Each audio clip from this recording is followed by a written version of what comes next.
Onai mazibaba dinezwenu zinondinetakani nguva yareba mwana andina awe kuzamandazama kupoka makutanya nekunamata pamwezi chaita nerimwe ramazuva dambudziko rangu richapera here zvikanzi zvangu ndezvedzinza zvingabviswe here saka ndauya Sowe kuzobviswa jambwa nezviyedzo Sowe bugama wagona. Okay. If this was the church, then the church would say amen.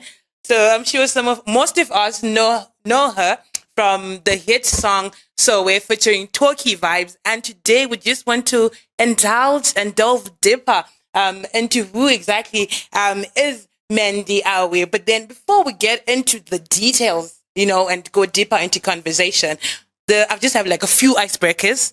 So you're going to make you feel comfortable and ease into the conversation. So my first icebreaker, what's your go-to song on a bad day?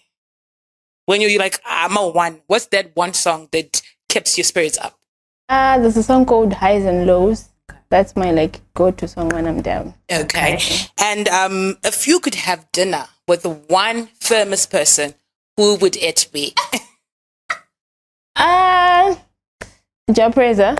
Okay. I assumed, but it's okay. And what's the best piece of advice you've ever received? Nothing works without prayer. Okay. Well, from a PK, I'll attest to that. So now getting right into it, who's Mandy? Mandy Ahwe is a young lady born and raised in Glenview, Harare. I'm into Afrobeats and reggae music. Okay. And how did your musical journey start? The people will say, I started singing at 3, or I started playing the piano in 4 years. Well, much into my adults now, but for you, how did the musical journey start? So I have an aunt who is 91 years old. Wow. So when I was around 13, she told me that, do you know that you can sing? I was like, really? And she said she discovered that I could sing when I was 5. I used to sing church hymns for her. So that's when the whole thing started, when I was 5. And then I recorded my first song in 2015 when I was 17 years old, just after writing my O-levels. That's when I started. Okay. It's good to know that someone could pick from the talent, because I'm sure at 13 in your head you were just singing songs to your dear aunt, but then she could pick that my niece is actually talented. How has been the support from the family, bearing in mind you're a girl child? So sometimes, in our Zim context, people would say, like that song, and I'm quite my guitar. So sometimes I think it could also apply to the girl child who decides to venture into showbiz and the music industry. How has been that journey with family and with society? It was very difficult to convince them. It was very difficult because you know how it is with the music industry. I guess they were just afraid, what industry may do, many more predators, and a lot of things happened when you grow. So it was difficult, but I went on and on and on and on until they were like, I think it's no good. Yeah, so from now, they're very supportive. They're there when I'm singing. They support me in anything that I do. Okay. No, that's really good. And can you please take us through your creative process? Do you get inspired by everyday events? What inspires you, from the inspiration to, do you write your own songs? Okay. From the inspiration to the songwriting to getting into studio and even to video production, because I also know that some artists want to direct their videos, or at least give the director of videography how they basically want the video to go. So take us through that process. What inspires you, or has inspired maybe some of the pieces that you've given and you've put out there? What really inspires me the most is our daily to day routines living. I was born and raised in the ghetto, so a lot of stuff happen in the ghetto. I'm sure you know. But we ghetto, definitely. So yeah, I get inspired by people around, events that take place. Sometimes my mood also helps me to write. If I'm sad, I could write a sad song. I go somewhere quiet and private and sit and then I started writing. Yes. Okay. And in all of this, do you have people maybe you then got to say, oh, so this is what I just wrote? Do you, because I know in the international music industry, you have people who actually write songs for these famous musicians. If you go to the creators of a video or of a documentary, you realize, oh, so Queen B did not write the song. I say, someone else did that. So for you, do you have other people that you've ever written for, or maybe it's something that you would actually think of getting into? Well, I haven't written anything for anyone yet. I only write my own music. And after that, I just pray and like, this is it. So I don't really have anyone that I go to say, I just write and I pray and then I go to studio and I'm like, oh, so you know, I'm cool like that. I'm cool like that. So it has to make sense. Okay. And you've been in the industry for close to a decade. You mentioned how you wrote your first song when you just after sitting down for your O-level exams, and how has been the journey so far? 9 years is quite a long time. I get a grade 4 or 5, somewhere there. So how has been the journey, given the Zim creative and arts industry? How has been the journey for you? The journey has been exciting. The journey has been a bit scary. The journey has been a bit confusing. It's everything in there because a lot of things happen. Like you said, 9 years is a lot of time. So there's a time when I felt like I couldn't do it anymore. I stopped and then I continued as I go. So yeah, the journey has been filled with so many things. There were challenges. There were challenges. Some of them like being brought down by people, sometimes you doubt yourself and stuff like that. Sometimes you work with difficult people. So the journey has been filled with different emotions. Okay. And what has been your lowest point for the last 9 years? What could you say? This was the lowest point in my music career, or at this point I was ready to just say, you know what, Ibo. When I was just recording music and I felt like it's not really reaching the right audience. Okay. I was like, I'm just going in circles. At the time I was like, let me just leave this thing. And I actually did. I called it quits for a while. But then I just said, no. Let me just Mama didn't press on. Yeah, I'm like, no man. Let me just go on, just one more time. And then here I am. And what was that driving force that had you pick yourself back up and say, that's Mboshimanya? So what really inspired me, I was watching a video of Chiwoniso Maraire and Rob Masike. So they were performing, playing the mbira. So I was like, So I tried. I then went on to look for someone who can teach me how to play mbira. Okay. And then I started from there. Okay. Yeah. So can you actually play instruments? You mentioned the mbira. Can you play any other instrument? No, I only play the mbira for now. Do you actually incorporate the mbira in your music? No. Okay. No. When I record, I don't play mbira. I play mbira for like people at home, or when I'm down at home. That's when I play mbira. But I am planning to do that, though. Yes. And as a female and a young female artist in Zimbabwe, what are some of you mentioned being looked down upon. You mentioned how family sometimes was scared of you getting into the industry because of predators within the industry. But what are some of the misconceptions that you think people have with regards to female artists? Thank you for asking that. Because ukavati ndinoimba, they think, saka arikuichiwana producer, arikuichiwana promoter, or things like, kuti vite hit song unofanenge wakaita zvimwe zvinhu zvisingaite. So that's not true. There's so many ways for someone to reach to the top. If you work hard and connect yourself with the right people, you can always go there. So vanhu vanojaja vanhu vanoimba, mastreets muzanzi musikana anoimba, mabhebhi anoimba haite. But tinoita, guys.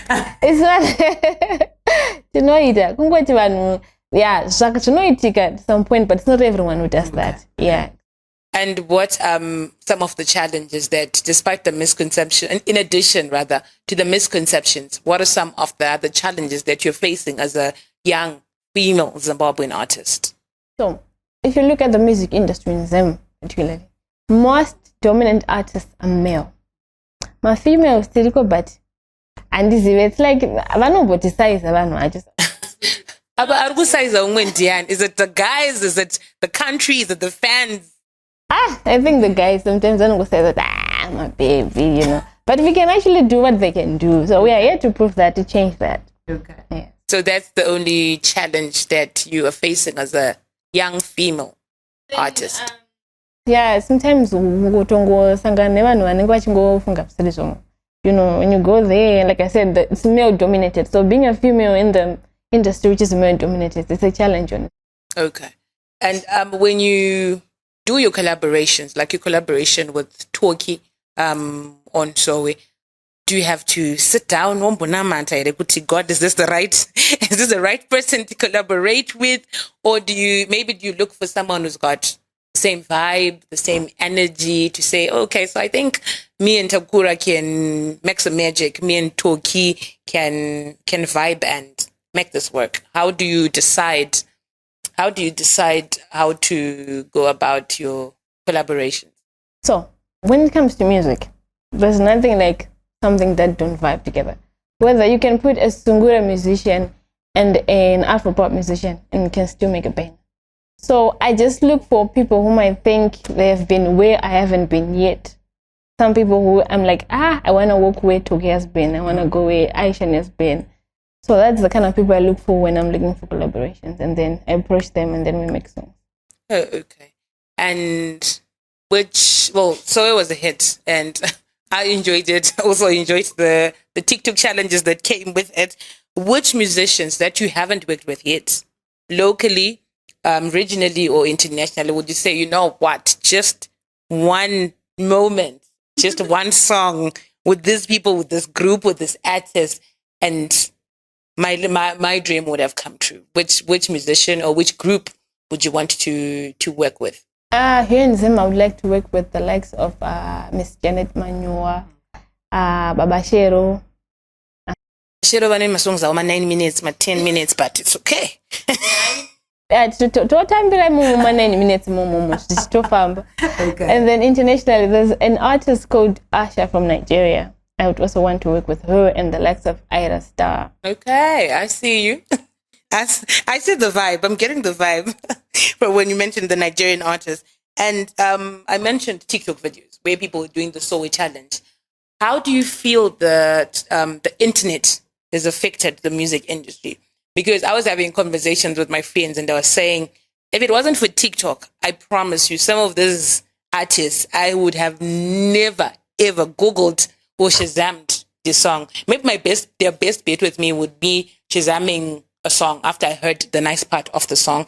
But with TikTok now, we get to just go where there's the name, the title of the sound, and we go and look for that particular artist, which could be a good and a bad thing also. So how do you feel that the internet has affected the music industry, especially in this day and age? Well, I think the internet came as a positive tool to the music industry because, like you said, TikTok, Instagram, Facebook, there's so many platforms where you can showcase your stuff and you can reach like a large audience. We have TikTok in Zimbabwe, they have TikTok in America, they have TikTok in China. Someone in the Japanese can just see your song and like, let me vibe to that, listen. So the more they listen, the more you get numbers on the platforms. So I think internet came as a positive tool in the music industry. But do the numbers on a YouTube video, do the numbers on the number of people who've done TikTok challenges or have used your sound, be it on Instagram, be it on TikTok, do they translate to coins? Do they translate to big? Because I think if I was an artist, that's what I'll be chasing. I'll be chasing the bag. So do those numbers translate to, I know for YouTube, yes, but I'm not sure about TikTok and everything else. And I know also about like other streaming platforms. So do those numbers translate to coins, or maybe just the coverage is also something to write home about? It's both. It's both. They do translate into coins. They do. They do. That's why we push up for people to do that. So yeah, it does. So we benefit as artists as well from all these platforms. Okay. Yeah. And there's a thing within the grapevine I'm not in the music industry or the creative industry. So this is a disclaimer that promoters pay more when we're bringing in Arya Star, when we're bringing in Patty Rankin, when we're bringing in all those Nigerian guys, Casper Nyovest, your Black Diamond. They're paying more. But then when Mandy is used as a curtain raiser for this concert, if you look at the amount of money that she was paid and the amount of money that the promoters forked out to pay for the international artist coming, it sometimes doesn't make sense to us when we're looking at it. How best do you think we can try to have local promoters also pay so much when it comes to our local artists? Because it's been an outrage over the internet, especially Zim Twitter. How best do you think that local promoters can actually just pay as much when it comes to Mandy and Arya Star? Okay, let me expagorate bichana panyayo. So, Arya Star has more numbers, higher numbers than I do. Arya Star have been to more places than I have been. So, music is a journey where I'm sure when she started the journey, she didn't get paid as much as she is being paid right now. So, it's a journey, it's a process. And then they say numbers don't lie. Sometimes they work with numbers as well and the impact that you have on people. Saka, I think vanotikana kuti shande. You know, ukashanda zvine simba, cautious. That's what I can say. So, depends nekurema kwako. You know, antinorema zvakasiyana. So they look at uremu wako music industry and then, yeah. And performance-wise also, they considered how well do you perform. Yes. So so are you trying to say that us, as me, myself, and the rest of my people, we have to be okay with having certain people as curtain raisers of every single concert with regional and international act? Because I think that's my other problem, where we have certain people, without mentioning any names, being on every flyer. As long as there's an international person, a regional artist coming, you know that this person is going to perform. So when are the upcoming artists going to be on those flyers? You're saying there's growth, but then how do I grow when I'm not on the flyer? Okay, I think the other thing is here in Zema, promoters that do mashoma. That's another thing, because every one day there will be competition. So mashoma saga, it's actually a challenge to everyone. Because I also used to ask the same question. But guys, why we are going to say you know? Then you're told my reasons. No, so. So I think when sometimes on the plan mashoma. So I think like a wonder, all my shows like a wonder will get much more opportunities. So we are kind of asking if there could be more promoters coming to promote music industry. Alrighty.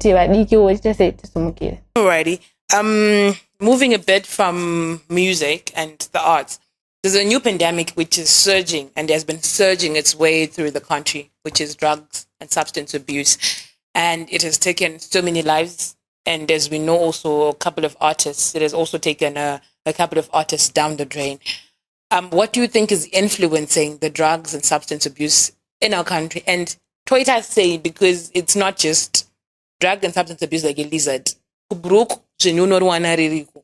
Glenview, Genuno Rwanaririku. Epweth, Waterfalls, Genuno Rwanaririmumba. So how best do you think we can try fight this new pandemic that has sipped into our society? Hey, drugs bad. As for me personally, growing up in the ghetto, I was surrounded by people who used to suffer from drugs. So, drugs, like they say, it takes a community to raise a child. The dangers and the effects of drugs first. So, I think this also goes out to the government. Kuti, gava campaigns, you know, gava go in. Kunyatsoenda hotspot macho mumanoziya. Inini ukatondibvunza kuti kwaunogara panoitwa madrugs nevapi ndotokuudza kuti apa neapa. So hazvichadi strategy kaike kari too professional. Pakuda chimwe unprofessionalism so chekuti munotongoreka mati bro. Matosvika kuti amana muri kuita sei. Pakutoda chiganga because the world is evolving. Times are changing. That's all I can say. And then there's the internet. And then there's like, I think my drugs ku import kwa kuya munyika. It's now a bit easier than Kudara. Kudara it was a bit difficult. But because now it's change, you know, people are just finding new ways. So it's easy for someone who is 10 to get drugs. So apachadaza zvekuti takumbota professionalism chichichi pauti dachikanvosa chekutoti motoona tunoenda pacho pari kupisa ipapo motonota se bata vanhu muchidzidzisa vanhu. But the best thing is to educate these guys and then give them something to do.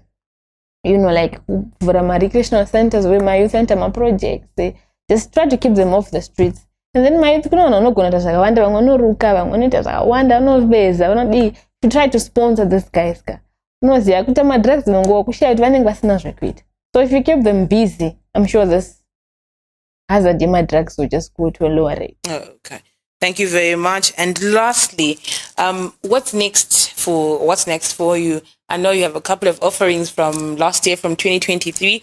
And what can the audience and the rest of the country and the world expect from Mandy in the next this year, the next 5 years, and going forward? What's next for you? What can we expect? So more songs, more collaborations. This year I am planning to go international on collaborations. You know, go in there, Nigeria, where Europe, Asia. I'm gonna go everywhere and collaborate with people and make sure that our language, our Shona songs reach other parts of the world that hasn't been there yet. Okay. And when you mentioned our vernacular, Pauno Nyora, do you always write in Shona and Debele, or it's just Shona, or maybe Mnombo Sanganisa if it's Misha? What no Sanganisa? Shona English, but it's not balance. I use both languages. Yes. And anyway, any last remarks, any last words to our viewers, whatever is in your heart? Firstly, I'd like to thank everyone who supports me. The support has been awesome ever since I started. I want to thank everyone who supports me. And I want to say, please keep on supporting me. More is coming from Mandy Ahwe. Please stream my music, subscribe to my YouTube channel. And thank you so much. Okay, so that was Mandy Ahwe from Sowe. That's the one song that I'll keep reminding you guys, because for me, Pisa and Pisa. She was telling us about her musical journey, the challenges as a young female Zimbabwean artist, and she's promising fireworks. And according to me, this is a talent not to miss, guys. Watch out for Mandy Ahwe, because I think the world is yet to experience you in all your fullness and in all your potential. So thank you very much for taking time to come for this interview. Thank you very much. And we wish you nothing but the very best in your journey. As your journey continues, may you prosper. And above all, may you be fulfilled. So this was myself, Marvelous Tinembo Chibagidi, with Mandy Ahwe today in studio, discussing her musical journey and her future prospects. Until next time, it's goodbye for now.